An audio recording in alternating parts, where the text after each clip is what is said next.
தனுஷு ராசி அன்பு சொந்தங்களுக்கு வணக்கங்க. எல்லாரும் எப்படி இருக்கீங்க? தனுஷு ராசி அப்படின்னாவே தனித்துவமான செயல்பாடுகளுக்கு சொந்தக்காரங்க.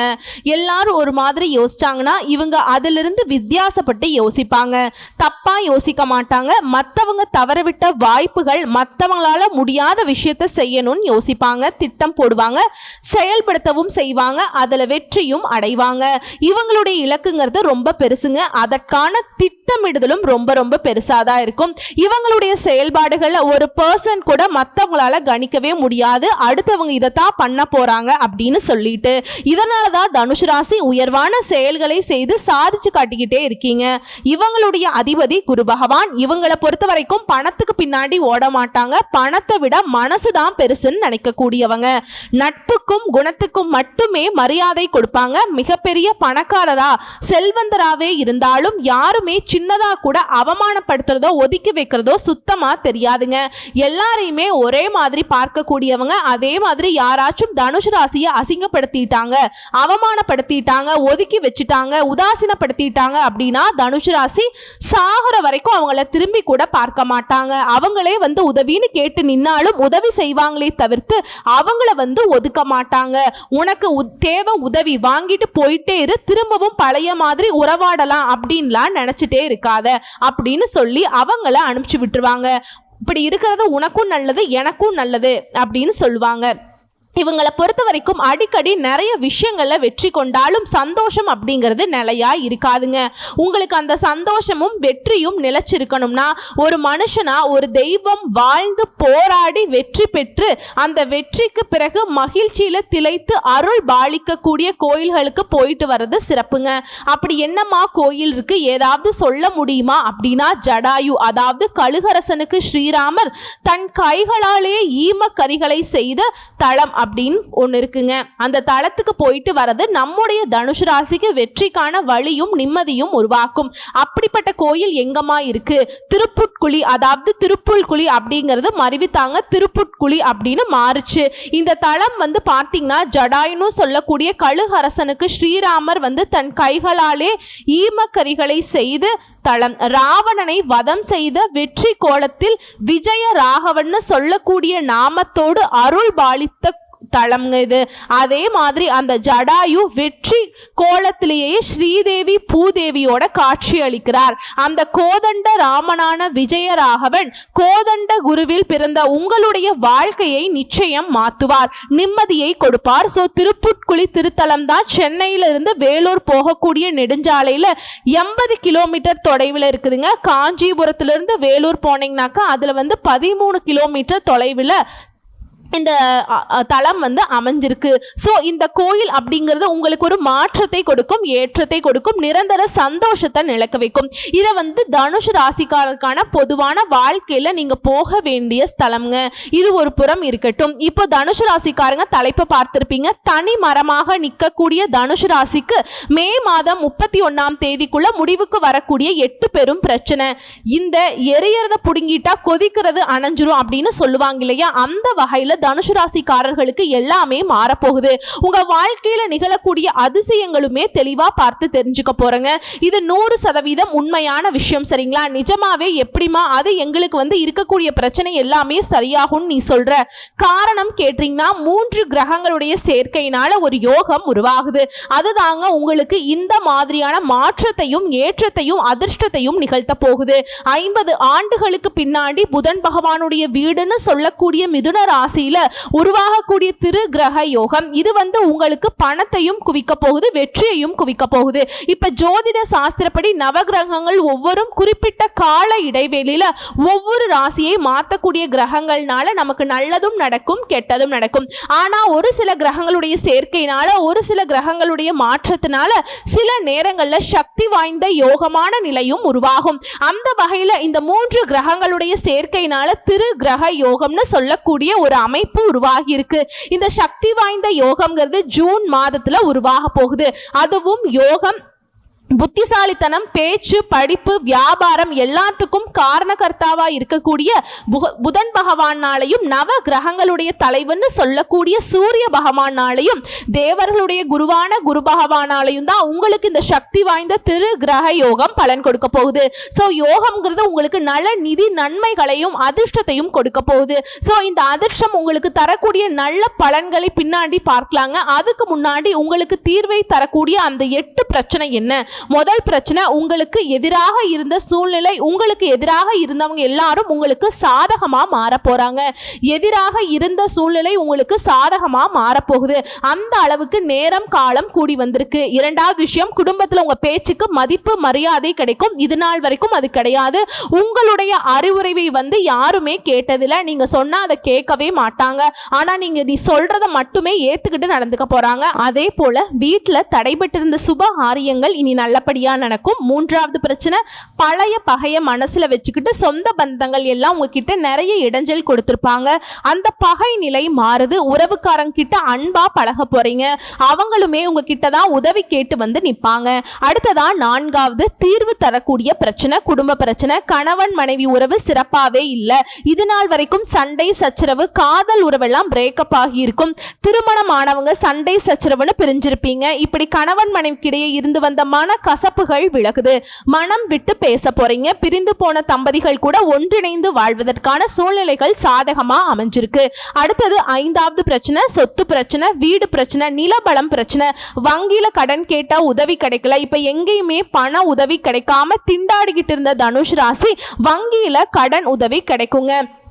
சொந்த வீடு கட்டக்கூடிய வாய்ப்பு, இழந்த பதவிகளை மீண்டும் பெறுவதற்கான வாய்ப்பு, சொத்து பிரச்சனைகள் தீருது. அடுத்து ஆறாவது பிரச்சனை, ஆரோக்கிய பிரச்சனை. ஏதாவது ஒரு மாதிரி சோர்வா, கை வலிக்கிறது, கால் வலிக்கிறது ஆரம்பிச்சு நமக்கே பெருசா ஏதாவது ஒரு நோய் இருக்குமோ அப்படின்னு சொல்லிட்டு ஹாஸ்பிட்டல் பக்கமே போகாத அளவுக்கெல்லாம் பயந்துட்டு இருக்கக்கூடிய நிலை மாறுது.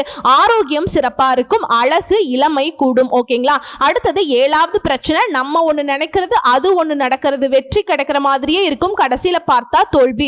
இந்த அரசியல்வாதிகள்லாம் ஓட் கவுண்ட் பண்ணுவாங்க பாத்தீங்களா? அந்த மாதிரி நம்ம தான் முன்னிலையில இருப்போம், நம்ம தான் பெருசுன்னு நினைக்கிற அளவுக்கு நம்ம திட்டங்களும் செயல்பாடுகளும் இருந்தாலும் கடைசியில புஷ்ஷுன்னு போயிருக்கும். ஆனா இனி எதுலையுமே துல்லியமாக திட்டமிட்டு வெற்றி பெற போறீங்க. மனசுல இருந்த குழப்பங்கள், சஞ்சலங்கள் அனைத்தும் விலகி புது உற்சாகத்தோடு தனுஷ் ராசி வலம் வர போறீங்க.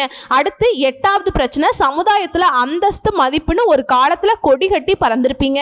நிறைய கௌரவ பதவிகள் எல்லாம் வகிச்சிருப்பீங்க. ஆனா இப்போ எல்லாம் கைவிட்டு போய் ஒண்ணும் இல்லாம வேற ஆளா சுத்தி இருப்பீங்க. ஆனா இனி அந்த நிலை திரும்பவும் உங்களுக்கு கிடைக்க போகுது. சமுதாயத்துல அந்தஸ்துக்கும் மதிப்புக்கும் உயர்வான ஆட்களா வலம் வர போறீங்க. கௌரவ பதவிகள் எல்லாம் தேடி கொடுப்பாங்க. சொந்த ஊர்ல முதல் மரியாதை கிடைக்கும். கோயில் விசேஷமா, ஊர்ல ஏதாவது விசேஷமோ முன்னின்னு உங்களை நடத்த சொல்லி வற்புறுத்துவாங்க. புரியுதுங்களா? அப்போ உங்களுக்கு செல்வாக்கு மிகுது அப்படின்னு தான் அர்த்தம். ஏன்னா அந்த அளவுக்கு உங்கள் வாழ்க்கையில் இருக்கக்கூடிய பிரச்சனைகள் எல்லாமே ஒட்டுமொத்தமாக விலகி போகுதுங்கிறது உங்களால் உணர முடியுதுங்களா? ஸோ இந்த 8 பிரச்சனை தான் உங்கள் வாழ்க்கையில் நிறைய சிக்கல்களை உருவாக்கி வந்துருச்சு. வாழ்க்கையில் பிரச்சனை தாண்டா போடா அப்படின்னு நீங்கள் நினச்சிருப்பீங்க. அது எல்லாமே சரியாகுது. பிள்ளைகளால் சந்தோஷம் உண்டு. இதோட தனுஷ் ராசிக்காரங்க உங்களுடைய மகனுக்கோ மகளுக்கோ திருமணம் கைகூடி வரும். குடும்பத்தில் நல்லது மட்டுமே நடக்கும். பூர்வீக சொத்துக்களை வாங்குவீங்க. புதுசாக வீடு கட்டுவீங்க. எல்லா விதங்கள்லையுமே வெற்றி உண்டு. உங்களுடைய இளைய உடன்பிறப்புகள் வகையில உதவி கிடைக்கும். தைரியமா சில முக்கியமான முடிவுகளை எடுக்க போறீங்க. எல்லா வகையிலுமே வெற்றி கிடைக்கிறதுனால, எதிர்ப்புகள் எல்லாமே விலகுவதனால, வழக்குகள் நமக்கு சாதகமா இருக்கிறதுனால அதிர்ஷ்டசாலிங்கிற பெயரோட தனுஷ் ராசி நீ சந்தோஷமா இருக்க போறீங்க. வருமானம் உயருது. விஐபிகள் அறிமுகமாவாங்க. குடும்பத்துல நல்லது நடக்குது. சந்தோஷம் அதிகமாகுது. புதுசா வீடு வாகனம் வாங்கக்கூடிய யோகம் இருக்கு. பணம் கொடுக்கல் வாங்கல்ல உயர்வு இருக்கு. தாய் மனைவி குடும்பத்துல எல்லாருடைய ஆரோக்கியத்திலுமே அக்கறை காட்ட போறீங்க. தாய் வழி உறவுகளால, தந்தை வழி உறவுகளால உங்களுக்கு இருக்கக்கூடிய மனஸ்தாபங்கள் எல்லாமே விலகுது. புதுசா ஒரு தெம்போட வளம் வர போறீங்க. வியாபாரத்தை விரிவுபடுத்துவீங்க. நிறைய கஸ்டமர்ஸ் அதிகமாவாங்க. தொட்டதெல்லாம் பொண்ணுன்னு சொல்லக்கூடிய அளவுக்கு நீங்க தொழில் செய்றீங்களோ, உத்தியோக பணிகள் இருக்கீங்களோ, என்ன செய்தாலும் சரி லாபத்தை கொடுக்கும். அரசாங்கத்தால அனுகூலம் உண்டு. தொழில் செய்யறவங்க புதிய யுக்திகளை கையாண்டு பழைய வாடிக்கையாளர்களை மீண்டும் வர வைப்பீங்க. இதோட கடையையோ இல்ல ஷோரூமையோ இல்ல தொழிலையோ நவீனமயமாக்குவீங்க. இதனால பல நன்மைகள் கிடைக்க போகுது. உத்தியோக பணிகள் இருக்கவங்க மேல் அதிகாரிகள் உங்களுக்கு நெருக்கமாவாங்க. நீங்க எதிர்பார்த்த பதவி உயர்வு, சம்பள உயர்வு கிடைக்கிறதுக்கு வாய்ப்பு இருக்கு. அயல்நாட்டு தொடர்புடைய நிறுவனங்கள்ல நல்ல வேலை கிடைக்கும். வெளிநாட்டுல வேலை பார்க்கணும் ரொம்ப ஆசைப்பட்டிருப்பீங்க இல்லையா, அது இப்ப கைக்கூடி வரும். அதே போல கணினி துறையில இருக்கவங்களுக்கு நீங்க இழந்த சலுகையை மீண்டும் பெறுவீங்க. கணினி துறையில இருக்கவங்களுக்கு எல்லாம் நல்ல பெரிய சம்பளத்துடன் கூடிய பெரிய நிறுவனத்துல வேலை கிடைக்கும். அதே போல கலைஞர்களுக்கு கலைத்துறையில் இருக்கவங்களுக்கு நல்ல வாய்ப்பு கிடைக்கும். நல்ல நிறுவனத்துல வாய்ப்பு கிடைக்கும். அரசால கௌரவிக்கப்படுவீங்க. நல்ல கல்வி நிலையை உயர்த்தி கொள்ளக்கூடிய வாய்ப்பு இருக்கு. அரசாங்க உத்தியோகத்துக்கு ட்ரை பண்ணிட்டு இருக்கீங்களா, அரசாங்க சம்பந்தப்பட்ட ஏதாவது விஷயங்களுக்காக எதிர்பார்த்துட்டு இருக்கீங்களா, சாதகம் தாங்க. அரசாங்க உத்தியோகம் நிச்சயம். பச்சை பேனால கையெழுத்து போடுவீங்க. முன்னேற்றம் உண்டு. ஒட்டுமொத்தமா வாழ்க்கை இழந்த உங்களுக்கு வாழ்க்கை அதிர்ஷ்டகரமா பிரகாசிக்க போகுது. தனுசு ராசிக்கு கேட்கவே சந்தோஷமா இருக்குல்ல. இன்னும் இப்ப வரைக்கும் 8 பிரச்சனைகள் தீர்வது எந்த மாதிரி மாறுது உங்களுக்கு அந்த பிரச்சனைகள் அப்படின்னு சொன்ன இல்லையா, குறிப்பா இந்த திரு கிரக யோகத்தினால திடீர் நிதி நன்மைகளை பெற போறீங்க. தொழில் இருக்கவங்கள நல்ல லாபத்தை பார்க்க போறீங்க. எப்பேற்பட்ட சவால்களையுமே புத்திசாலித்தனமா சமாளிக்கக்கூடிய திறனை பெற போறீங்க. வியாபாரிகள் நல்ல லாபத்தை பார்க்க போறீங்க. புதிய ஒப்பந்தங்களை பெறுவீங்க. புதிய வருமான ஆதாரங்கள் திறக்கப்படும். நிதிநிலைங்கிறது வலுவா இருக்கு. குடும்ப வாழ்க்கையிலும் சரி மகிழ்ச்சிக்கும் அமைதிக்கும் குறைவில்லை. நீண்ட நாள் ஆசைகள் எல்லாமே நிறைவேற போகுது. இது மட்டும் இல்லாமல் சமுதாயத்துல மதிப்பு மரியாதை அதிகமாகுது. செல்வாக்கு மிக்க நபர்களுடைய நட்பு கிடைக்குது. வெளிநாட்டுக்கு போகக்கூடிய யோகம் இருக்கு. சுப நிகழ்ச்சிகள்ல அதிகமா ஈடுபடுவீங்க. சுப நிகழ்ச்சிகள் அடுத்தடுத்து வீட்லயுமே நடக்க போகுது. புதிய வேலைகளை தொடங்கக்கூடிய எண்ணம், புதுசா தொழில் தொடங்கக்கூடிய எண்ணங்கள் இருந்தா இப்ப முயற்சி பண்ணுங்க, வெற்றி கிடைக்கும். அதே போல நீண்ட காலமாக உங்களுடைய பணம் வெளியில மாட்டியிருந்தா அந்த சிக்கிய பணம் திரும்பவும் கிடைக்கிறதுக்கு வாய்ப்பு இருக்கு. இதோட வருமானத்துல உயர்வு இருக்கு. வாழ்க்கையில முன்னேற்றம் இருக்கு. வேலை பார்க்கறவங்களுக்கு பதவி உயர்வு கிடைக்கிற மாதிரி அலுவலகத்துல உங்களுக்கு கொடுக்கப்பட்ட வேலையை திறம்பட செய்து முடிக்கிறதுக்கான வாய்ப்பு கிடைக்கும். உயர் அதிகாரிகள் உங்களுக்கு அலுவலக ரீதியா உதவி செய்வாங்க. முழு ஆதரவை கொடுப்பாங்க. ஆல்ரெடி செய்த முதலீட்டிலிருந்து கூட நல்ல லாபத்தை பார்க்க போறீங்க. எல்லாத்துக்கும் மேல பங்குச்சந்தை, பந்தயம், லாட்ரி இதன் மூலமாகவும் நல்ல நிதி ஆதாயங்களை பெற போறீங்க. ஸோ இப்ப வரைக்கும் பார்த்த விஷயங்கள் இருந்து நம்முடைய தனுசு ராசிக்கு இந்த திரு கிரக யோகம்ங்கிறது இந்த 3 கிரகங்களும் சேர்ந்துக்கிட்டு அதிர்ஷ்டகரமான வாய்ப்புகளையும் அதிர்ஷ்டகரமான பலன்களையும் கொடுத்திருக்காங்கிறத உணர்த்தியாச்சு. இது எல்லாம் உங்களுக்கு நிலைச்சிருக்கணும்னா நீங்க செய்ய வேண்டிய பரிகாரம்னு ஒன்று இருக்கு இல்லையா, அது என்னன்னு பார்க்கலாம். இந்த யோகத்தை உருவாக்கி இருக்கக்கூடிய புதன் பகவான், அவரை வழிபாடு செய்யணும். அவருடைய அனுகிரகம் நமக்கு ரொம்ப முக்கியங்க. சோ அவருக்கு அதிர்ஷ்ட தெய்வமாக இருக்கக்கூடிய புதன்கிழமைகள் தோறும் பெருமாளை வழிபாடு செய்யணும். மகாலட்சுமி தாயாருடைய அம்சம் பொருந்திய துளசி மாலை அணிவித்து அவருக்கு அர்ச்சனை செய்து வழிபாடு செய்ய நீடித்த நிலைத்த செல்வத்தையும் செல்வாக்கையும் கொடுப்பாங்க. இரண்டாவது, ஒவ்வொரு வியாழக்கிழமைகள் தோறும் குரு பகவானுக்கு மஞ்சள் வஸ்திரம் சாற்றி மஞ்சள் மலர்களால அர்ச்சனை செய்து மஞ்சள் கொண்டக்கடலையை நைவேத்தியமாக கொடுக்க, வரக்கூடிய பக்தர்களுக்கு பிரசாதமாக கொடுக்க குடும்பத்துல சுபிக்ஷம் உண்டாகும். தொட்ட காரியங்கள் எல்லாமே வெற்றி பெறும். அடுத்தது மூன்றாவது, யார வழிபாடு செய்யணும் அப்படின்னு பாத்தீங்கன்னா சூரிய பகவானை. தினமும் காலையில எழுந்ததுமே சூரிய பகவான் நமஸ்காரம் செஞ்சுட்டு அன்றாட வேலையை தொடங்கி பாருங்க. தனுஷ் ராசி எந்த இடத்துலயுமே உங்களுடைய வளர்ச்சிங்கிறது சிறிதளவும் பின்தங்கி போகாது. தொடர்ந்து முன்னேறிக்கிட்டே இருப்பீங்க. உலகம் முழுக்க வெளிச்சம் தரக்கூடிய இந்த சூரிய பகவானுடைய அனுகிரகத்தினால தனுஷ் ராசிக்காரங்க வெளிச்சமான வாழ்க்கையில பிரகாசிக்க போறீங்க. சரிங்களா? இந்த 3 வழிபாடு மட்டும் செஞ்சு 3 தெய்வத்துடைய அனுகிரகத்தை மட்டும் கெட்டியா பிடிச்சுக்கோங்க. அடுத்தடுத்து சொல்லக்கூடிய அளவுக்கு வளர்ச்சிக்கு மேல வளர்ச்சி, வெற்றிக்கு மேல வெற்றின்னு குவிக்க போறீங்க.